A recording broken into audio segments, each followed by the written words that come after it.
bago tayo mag-secret file, ay ilike mo muna ang video na to at mag-subscribe na sa aming YouTube channel. Don't forget to click the notification bell para hindi ka nahuhuli sa latest episode ng DJ Rocky's Secret Files.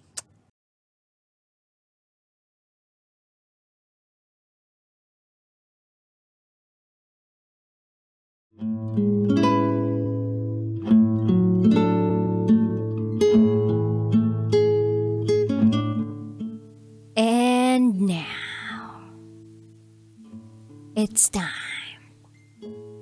for DJ Rocky's Secret Files.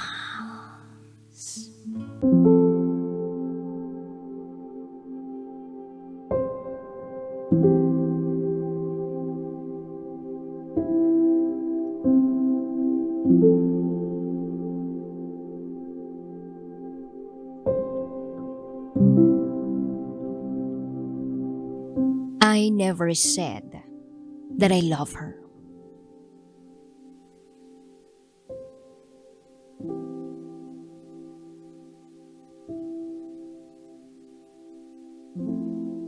Hi, DJ Rocky.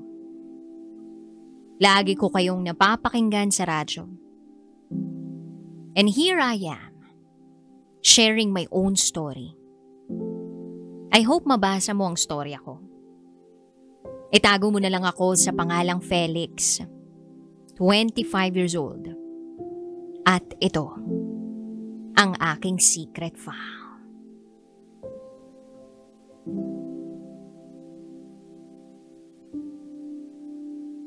Ever since talaga, hindi ako interested sa relationships. I always go for intimacy na walang halong love. Ewan ko ba? But I feel that engaging in romance is not my thing. Hindi ako kagaya ni Don Romantico. I find pleasure sa intimacy. And beyond that, ayoko. And sana everyone respects that. Hindi lahat naghahanap ng love. Yan ang realidad. Medyo matagal-tagal na rin akong nasa online dating apps. At medyo marami na rin akong nakikilalang mga babae online. It's been many years ever since nag-dating app ako. For me, it's the easiest method para makahanap ng babae na makikipag-engage din sa akin intimately. And I'm sure na kung may kagaya kong lalaki na naghahanap doon ng sex, meron ding babae who wants the same thing. Then I met this girl. Itago natin siya sa pangalang Shy. Shy is 21 years old. Maganda, maputi, mahaba ang buhok, at may pagka-head turner. Yun bang pag napadaan ka sa mall at nakita mo siya, mapapa-second look ka. So ayun nga, nag-usap kami. And then nag-meet kami. In-invite ko siya sa bahay for a drink and chill. Pumayag naman siya. Nag-meet up pa uli kami ng ilang beses bago may nangyari sa amin sa bahay. Pagkatapos naming mag-sex, naging okay kami sa isa't isa. And so we decided to be friends, but with benefits. Iba siya sa mga dati kong nakilala. There is something about Shy that stood out from the rest. Siguro, na-feel kong above the rest siya o top tier siya. Basta iba ang dating niya compared sa ibang nakasex ko na. At sa tingin ko naman, the feeling is mutual. Naramdaman kong gusto rin niya ako as fubu. Kaya nagkamabutihan kami. Madalas na siyang nasa bahay. And nakilala na rin siya ng parents ko. Pati mga pinsan at mga kaibigan. Pero ang pakilala ko lang sa kanya ay isang friend lang. Ganon din naman ang pagpapakilala niya sa akin sa parents niya at sa mga kapatid niya. Wala siyang masyadong kaibigan. Pero yung iba niyang kaibigan, kilala na rin ako. Lagi nga nilang tingin sa aming dalawa ay mag-boyfriend, girlfriend na.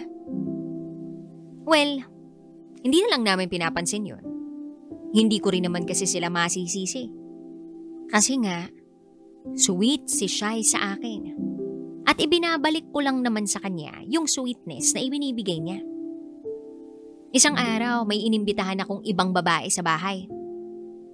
Same purposes, DJ Rocky. Kaanuhan lang, kasex lang. At pagkatapos nun, nag-chat sa akin si Shai. Sabi niya, pupunta raw siya sa bahay. So pumayag ako. Naisip ko, malayo pa naman siya bago siya makarating. Pinayagan ko muna yung isang babae na magstay muna sa bahay. And then after ng isang oras, nag-chat si Shai. Nasa pinto na raw siya. Paglingon ko, wala pa. Nasa malayo pa. Pero naglalakad na palapit. Without letting her see me yet, agad ko siyang tinawagan. Sabi ko, bili muna siya ng drinks. Bayaran ko na lang pagdating niya. Nag-okay siya. And then nung palayo na siya, tsaka ako pinaalis yung babaeng nakasex ko. At least, hindi sila nagpang-abot. Then after few minutes, dumating na si Shai. Hindi lang drinks ang dala niya, pati food. Pinatuloy ko si Shai sa bahay and then nag-inuman kami. I decided to size her up. Tinignan ko si Shai from head to toe. At narealize ko kung bakit siya nag-stand out sa ibang babae. Malakas ang sex appeal niya sa akin, DJ Rocky. Yes, tumataas ang hormones ko sa katawan just by looking at her. Hindi kagaya ng ibang babae. When I look at her, natu-turn on ako. As in, napapasikip ang pants ko sa ibaba. If you know what I mean. She's also funny at times. May sense of humor naman siyang kausap. Hindi siya boring, nakadiskusyon. May ibubuga kumbaga. Masasabi mo talaga that when she speaks, there's something between her ears. Isa yun sa nagpalakas palalo ng dating niya sa akin. Nung gabing yun, DJ Rocky, ay tsaka ko lang nun nalaman kay Shai na may gusto na pala siya sa akin. Noon kasi nalasing siya. Inamin niya sa akin ang feelings niya for me. Sabi niya sa akin, Felix, I have to tell you something. Shocks na kakayang sabihin pero yes, I have fallen in love with you. Ang naisagot ko lang sa kanya ay, seryoso ka, Shai? Like for real? Tumango lang siya at naiyak. I hugged her after that. At hinaplus ko ang buhok at mukha niya to comfort her.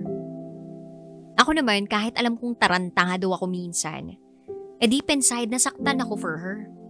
Kasi at that moment ko lang na-realize na totoo nga ang pagmamahal niya sa akin. Nagkakaroon na ng sense ang efforts niya for me. Binibilhan ako ng food, mga damit, sapatos at iba pa. Kapag may sakit ako, kinocomfort niya rin ako. Kaso, hindi ko yun lahat sineseryoso. Dahil, akala ko fubo lang kami. Well, sa pagkakalam ko. But now that she confessed her true feelings for me,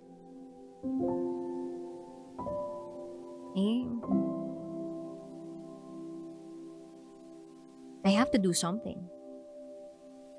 And so, as a way to reciprocate her feelings, nilambing ko siya noon. At hindi lang sex ang nangyari sa amin. We made love. For the first time, nakipag-make love ako sa kanya. Kaso noong mga oras na yun, hindi pa rin ako sigurado if engaging in a romantic relationship with her is my thing. Honestly, hindi ako sure talaga.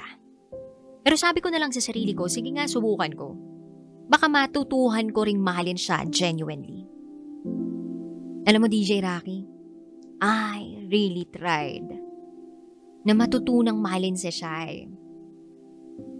Na-appreciate ko naman lahat ng effort na ibinubuhos niya sa akin. At gusto ko rin yung lambing na ginagawa niya sa akin. Is Shai really the one for me? Si Shai na ba yung babago sa pananaw ko sa buhay when it comes to relationships, to sex, to intimacy? Every time na iniisip ko yung possibilities sa patutunguhan ng relasyon namin ni Shai, kinakabahan ako. Hindi ko kasi alam kung kaya ko talagang panindigan yung feelings ko with her. Pero siguro nga, everything has a purpose. And what happened next after she confessed her feelings to me made me realize kung gaano ako katanga all this time. Hindi ko in-expect sa mga susunod na mangyayari matatanggap ko ang pinakamasakit na sampal ng katotohanan sa buong buhay ko. Dahil na rin siguro sa confusion ko, nagawa ko pa rin makipag-sex sa iba. Kahit nag-confess na sa akin si Shai na mahal niya ako. After 2 to 3 weeks pagkatapos ng nangyari sa amin, may pinapunta uli akong babae sa bahay. Sex lang ulit. No other strings attached. Hindi alam ni Shai yung ginagawa ko. At hindi ko rin naman balak sabihin sa kanya. Because what for? Hindi naman kami.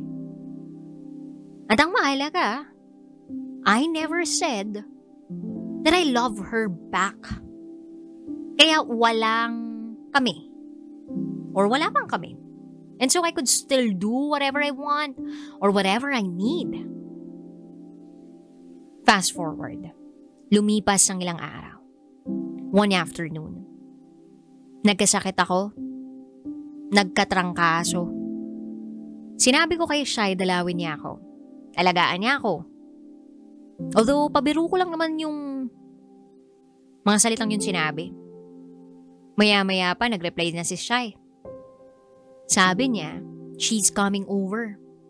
Bibili lang daw siya ng medicine and food para sa akin. Hindi ko in-expect na tototohanin niya yung hiling ko sa kanya na pumunta siya sa bahay. Wow. Napakaswerte ko namang lalaki. Sabi ko sa sarili ko. Ang hindi niya lang alam was that before I told her to come to my house, katatapos ko lang na makipag-sex with someone else. Sabi ko rin sa babae, I'm not feeling well Magpapahinga uli ako. Alis ka na. Good enough, nakalis agad yung babae before Shai came to see me. Naisip ko that time, susubukan ko na hindi na makipag-sex sa iba alang-alang kay Shai. I will try to stick with Shai alone. Hindi ko pa yun nasubukan but then sa tingin ko naman, it's worth a try. Tingin ko, Shai is worth a chance. She's worth a risk to take. Tutal, lumalalim na rin ang pagtingin ko sa kanya. So I thought, this is the perfect chance for me to prove that pwedeng mangyari lahat ng yun.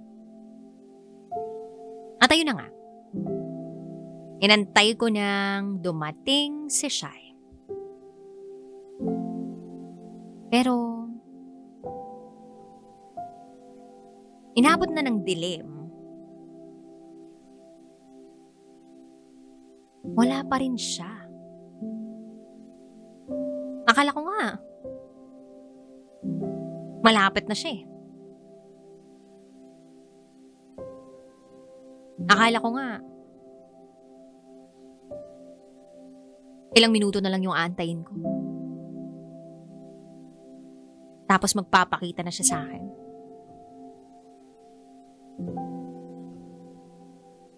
So tinignan ko yung status niya sa FB Messenger. Hindi active.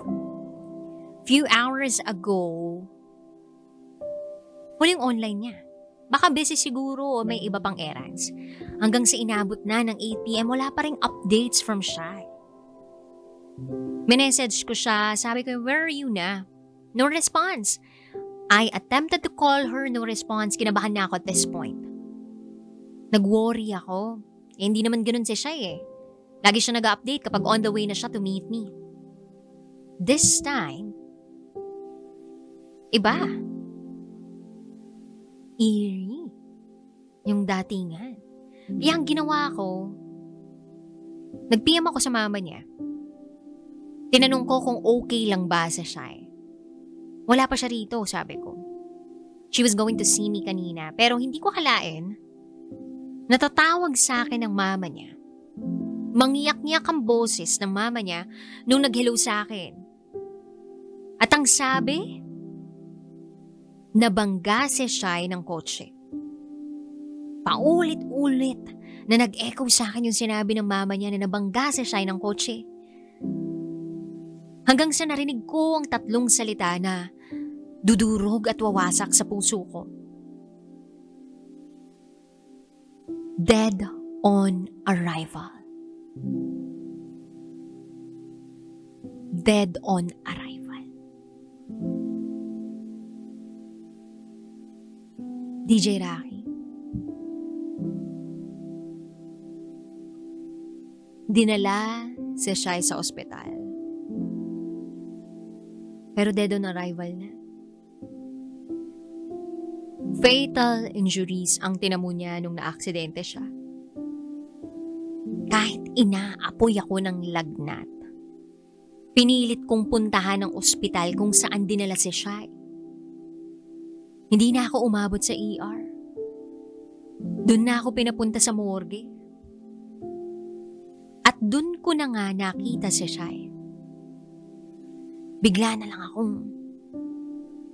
lang akong naiyak. At higit sa lahat, naramdaman ko yung pagiging guilty.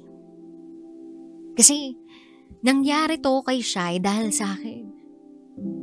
Sa akin siya dapat pupunta para alagaan ako eh. Pero ito ang nangyari sa kanya. Hindi ko alam ang sasabihin kung kaya't napayakap na lang ako sa mama at papa ni Shy. Panay ang sorry ko sa kanila. Hindi ko inasahang hahantong sa ganitong lahat. We were supposed to just meet up sa bahay pero yun palang magiging mitsa ng kamatayan ni Shy. Mahirap mang paniwalaan pero yun ang totoo. At hanggang ngayon, hindi pa rin mawawala yung survivor's guilt ko. Ibinuwis na siya ang buhay niya to go to me. Pero yun nga ang naging kapalit. Na-aksidente siya. Na ikinamatay niya. Habang buhay kong kargo sa konsensya ko ang nangyari. At alam mong pinakamasakit.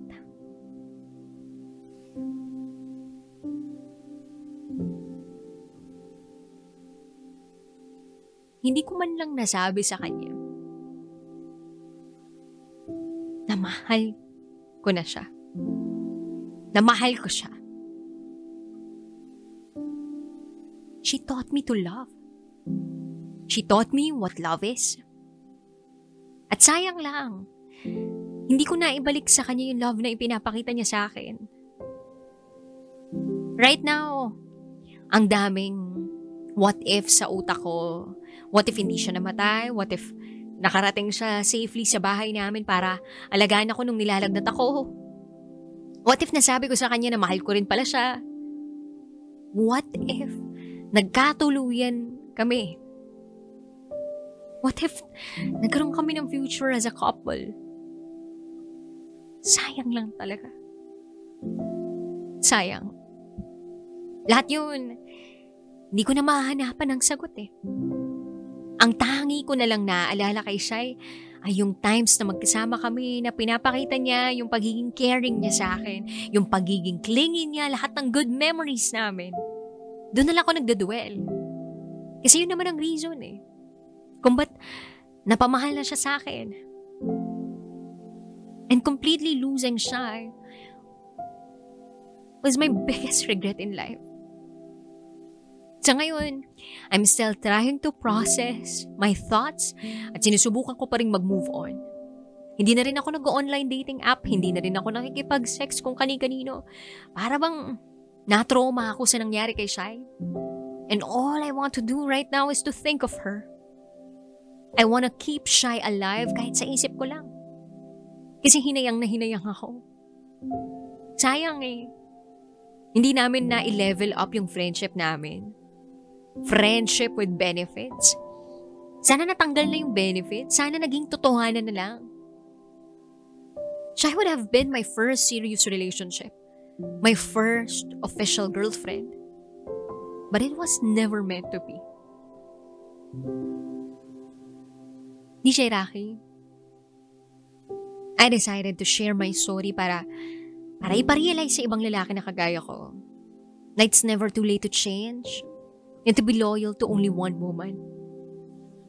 Sana yung iba, wag nilang sayangin yung girl who's always there for them. Sana baguhin na natin yung mindset na mahilig tayong maglaro ng feelings ng iba, na makipag-sex sa iba na hindi naman natin mahal. Nasa huli ang pagsisisi, laging nasa huli. I learned it the hard way. Sana yung iba, hindi na maranasan yung pain na naranasan ko.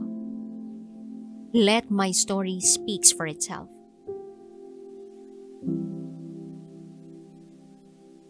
Don't wait for your own tragedy. Thank you so much, DJ Rocky. By writing this story to you, nailabas ko yung masakit na parte ng buhay ko. I just hope that Shai finds the peace that she deserves on the other side. At kung hindi ko man nasabi noon na mahal kita, Shai, yes, mahal kita. I'm telling you now that I love you. I still do. Kahit wala ka na. You taught me how to love. Hindi ko man naibalik yung love na yun. Pero sana magkaroon tayo ng chance uli sa susunod na habang buhay. See you on the other side someday. See you in our next lives. Hanggang dito na lang po, DJ Rocky. Muli, ako si Felix. At ito, ang aking secret file.